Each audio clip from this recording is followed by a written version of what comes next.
Now let's talk about the last four concepts which are left, and we have already discussed about the seventh concept in last two videos. You must have watched them. Let's move on. The next one is dual aspect concept. Dual aspect concept क्या है? जो भी transaction हम लोग करेंगे, whichever transaction is taking place, it will affect the two accounts. वो दो accounts को affect करेगा.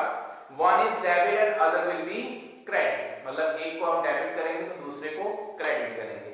डेबिट और क्रेडिट क्या है शायद आपको समझ में ना आए, तो वो आगे समझ में आ जाएगा धीरे धीरे. तो फिलहाल इतना जानिए कि जो भी हम लोग ट्रांजेक्शन करते हैं वो किसी दो ट्रांजेक्शन को अफेक्ट करता है. फॉर एग्जाम्पल, जैसे मैंने गुड्स सेल किए, तो अगर मैंने गुड्स सेल किए होंगे तो मेरे पास से कुछ ना कुछ गया होगा, मतलब कोई गुड्स गए होंगे और उसके बदले मेरे पास कुछ आया होगा. फॉर एग्जांपल कैश आया, चेक आया, प्रॉमिस हुआ. ठीक, ये भी हो सकता है ना प्रॉमिस की, हाँ हम 2 महीने बाद दे देंगे, तो मेरे पास कोई प्रॉमिस आया, तो हमारे पास कुछ ना कुछ रिटर्न में जरूर आएगा. तो हम अगर एक चीज डेबिट करते हैं तो दूसरी चीज क्रेडिट होगी, या एक चीज क्रेडिट करते हैं तो दूसरी चीज डेबिट होगी. कोई भी एक एस्पेक्ट नहीं हो सकता. हमारे ट्रांजैक्शन का डुअल एस्पेक्ट होता है, मतलब डबल एंट्री सिस्टम ही हम लोग यूज करते हैं जो हमारी अकाउंटिंग में यूज होता है. डबल एंट्री सिस्टम मतलब every transaction has an dual aspect. Dual मतलब दो चीजों को वो हमेशा क्रॉस करेगा. One is debit and other is credit. अगर कुछ हमारे पास आएगा तो उसके बदले कुछ हमारे पास से जाएगा, अगर कुछ हमारे पास जाएगा तो उसके बदले कुछ हमारे पास आएगा.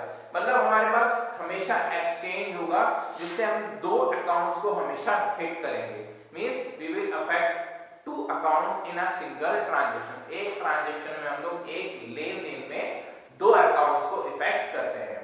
Next is revenue recognition realisation concept. Revenue recognition का मतलब है जब हम ओनरशिप ट्रांसफर कर देते हैं अपनी गुड्स की, तो हम लोग मान लेंगे कि वो रेवेन्यू हमारे लिए जनरेट हो गई और वो हमें मिल गई है, भले ही वो कैश में हमें ना मिले.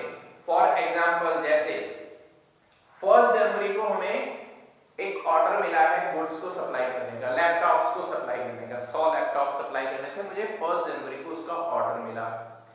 मैंने 20 जनवरी को उन लैपटॉप को क्या किया, सेल कर दिया.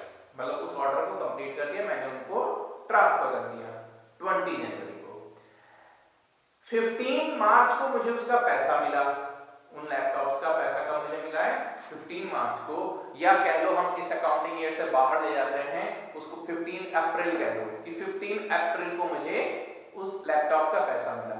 लैपटॉप जो मैंने सेल किए थे वो किए थे 20 जनवरी को, ऑर्डर मिला था 1 जनवरी को. ठीक, तो वो तो इस अकाउंटिंग ईयर में आ गए, और जो पैसा मिल रहा है वो नेक्स्ट अकाउंटिंग ईयर में मिल रहा है, क्योंकि हमारा 1 अप्रैल से नया अकाउंटिंग ईयर शुरू हो गया, तो वो 15 अप्रैल को पैसा मिल रहा है. ठीक है, तो जो हम कहेंगे कि हमारी जो रेवेन्यू जनरेट हुई है वो कब हुई है, तो हम लोग ये मान लेंगे कि जो हमारी रेवेन्यू जनरेट हुई है वो रेवेन्यू हमारी 20 जनवरी को ही जनरेट हो गई. हमें जो पैसा मिला था वो 20 जनवरी को ही मिल गया, समझ लो. ठीक, भले वो 15 अप्रैल को मिला है, लेकिन वो जो इनकम है वो इस अकाउंटिंग ईयर की मानी जाएगी, ना कि जिस अकाउंटिंग ईयर में हमको पैसा मिल रहा है उसकी होगी. ठीक है, हम इस अकाउंटिंग ईयर में अगर हमें अमाउंट मिल रहा नहीं मिला है हमको, हमने लेकिन ऑर्डर कंप्लीट कर दिया है अपना, तो इसका मतलब है हमने 20 जनवरी को अपनी रेवेन्यू रिकॉग्नाइज कर ली है. वो किस अकाउंटिंग ईयर की है, वो इसी अकाउंटिंग ईयर की है, तो हम इसको इसी में रिकॉर्ड करेंगे. हम उसको अगले अकाउंटिंग ईयर में रिकॉर्ड नहीं करेंगे. तो ये था रेवेन्यू रिकॉग्निशन या रियलाइजेशन कंसेप्ट. अब आता है मैचिंग कंसेप्ट. मैचिंग कंसेप्ट क्या कहता है, मैचिंग कंसेप्ट कहता है कि जो भी हमारे खर्चे हैं, जो भी एक्सपेंसेस हैं, हम उनको उनकी इनकम के साथ ही मैच करके लिखेंगे, उस रेवेन्यू के साथ. ठीक, we will match the income and expenses of the same accounting year. ऐसा नहीं होगा कि अकाउंटिंग ईयर ये वाला है और एक्सपेंसेस पिछले साल के हम लोग इस साल में लिख रहे हैं. नहीं, जो एक्सपेंसेस जिस साल के हैं उसी में रिकॉर्ड होंगे और उसी रेवेन्यू के अगेंस्ट में रिकॉर्ड होंगे. मींस रेवेन्यू भी 1 अप्रैल से 31 मार्च नेक्स्ट ईयर के बीच की होगी, तो एक्सपेंसेस भी इसी साल के होंगे, ना उससे पहले के और ना उसके बाद के. तो हम लोग उसी अकाउंटिंग ईयर में उनको लिखेंगे.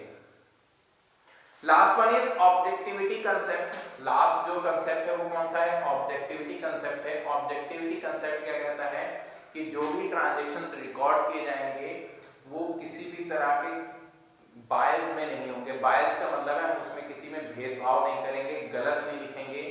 ये नहीं है कि ओनर ने कहा था कि नहीं ऐसे लिख दो, वैसे नहीं, हम किसी भी तरह का कोई भी बायस नहीं रखेंगे। हम लोग जो अपने कंसेप्ट यूज करते हैं उसी के अकॉर्डिंग हम उनको बहुत अच्छे से सही से रिकॉर्ड करेंगे, कंसेप्ट के अकॉर्डिंग ही रिकॉर्ड करेंगे, उसमें किसी भी तरह का कोई बायस नहीं होगा। हम लोग उनको क्लियरली और ट्रांसपेरेंसी के साथ ही अपने यहाँ पे रिकॉर्ड करेंगे। मींस हम लोग उनके सपोर्ट में हमेशा एक एविडेंस रहेगा, ठीक है।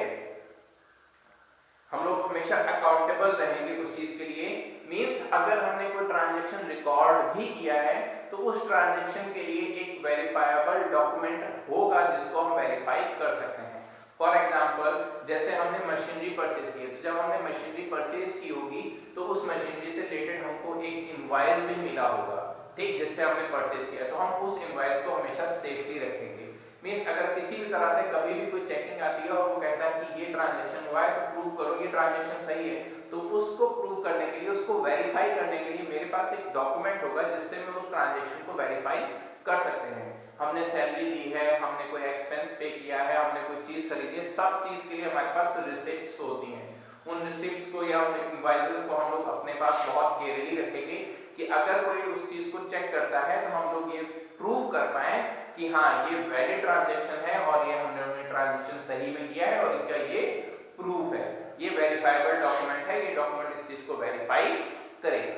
तो ये कंसेप्ट्स थे कुछ जिनके बेसिस पे हम अपनी अकाउंटिंग को आगे मूव ऑन करेंगे। मींस इन्हीं कंसेप्ट के बेसिस पे हम लोग अपने अकाउंट्स को मेंटेन करते हैं, ठीक है।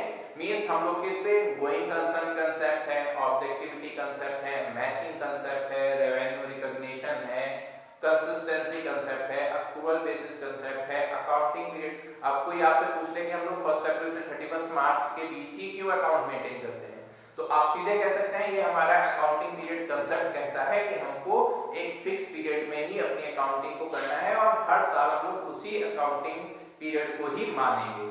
तो बिजनेस के कंसेप्ट में हम लोग अपना अपना चूज कर सकते हैं, लेकिन कंपनी के कंसेप्ट में हम लोगों को फाइनेंशियल ईयर को ही अकाउंटिंग ईयर मानना पड़ता है। इसीलिए हम लोग 1 अप्रैल से 31 मार्च के बीच में ही अपनी अकाउंटिंग करते हैं। तो हम लोग इन चीजों के बेस पे ये प्रूव कर सकते हैं कि हाँ हमने पढ़ा है, हम जानते हैं इस चीज के बारे में। इनकी यही चीजें हम लोग थॉरोली सीख भी सकते हैं। अगर आपके पास बुक है तो आप अपनी बुक में अकाउंटिंग प्रिंसिपल्स को थॉरोली पढ़ सकते हैं, विद एग्जांपल दिए हुए हैं। शायद यहाँ पे उतना थ्योरी बेहतर ना समझ में आए जितना आप उसमें देख के समझ सकते हैं। अगर तब भी आपको किसी तरह की प्रॉब्लम है तो आप मुझे कांटेक्ट कर सकते हैं, ठीक है। तो पढ़ते रहिए, ध्यान से पढ़िए और इनके नोट्स भी तैयार करते रहिए एक जगह पे। जब आप अपने नोट्स तैयार कर लेंगे, नोट्स तैयार करने के बाद अगर फिर से वीडियो देखेंगे तो आपको और अच्छे से समझ में आएगा।